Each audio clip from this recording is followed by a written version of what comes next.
પ્રસિદ્ધ યાત્રાધામ ડાકોરમાં પણ ધોધમાર વરસાદ।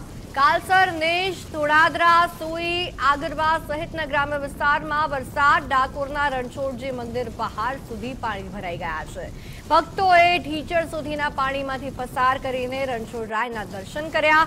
મંદિર બહાર મૂકેલા ટુ વ્હીલરો પણ અડધા પાણીમાં ગરકાવ થઈ ગયા છે। એટલો વરસાદ ડાકોરમાં જોવા મળી રહ્યો છે।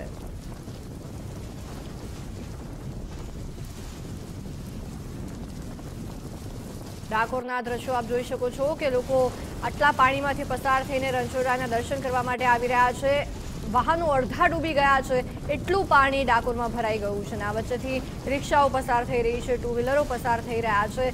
લોકોમાં જે શ્રદ્ધા છે, આટલા પાણીમાંથી ચાલીને પણ તેઓ રણછોડજીને એમની સમક્ષ શીશ ઝુકાવવા માટે આવી રહ્યા છે। ડાકોર મંદિરની બહાર સુધી વરસાદી પાણી ભરાઈ ગયેલા જોવા મળી રહ્યા છે। વહેલી સવારથી જ વરસાદી માહોલ એવો જામ્યો છે કે વિઝિબિલિટી પણ ક્યાંક ઘટી છે। વાહન ચાલકોને હેડલાઇટ ચાલુ રાખીને વાહન ચલાવવા પડી રહ્યા છે।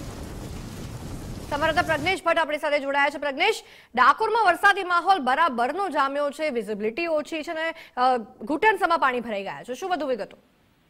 જી, ચોક્કસથી જણાવી દઈશ। ડાકોરમાં વહેલી સવારથી જ વરસાદનું ધમાકેદાર બેટિંગ જોવા મળી રહ્યું છે, જેને લઈને મંદિર પરિસરની આસપાસનો જે વિસ્તાર ખરો ત્યાં ઢીચણ સમાના પાણી ભરાઈ ચૂક્યા છે।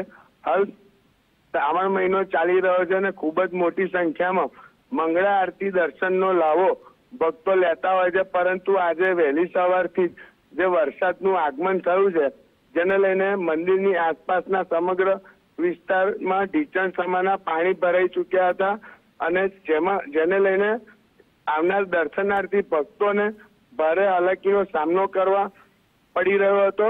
મહત્વની જો વાત કરવામાં આવે તો ડાકોર નગરપાલિકા તંત્ર ઊંઘતું ઝડપાયું હતું, જેને લઈને પાણી ભરાઈ જવા પામ્યા હતા।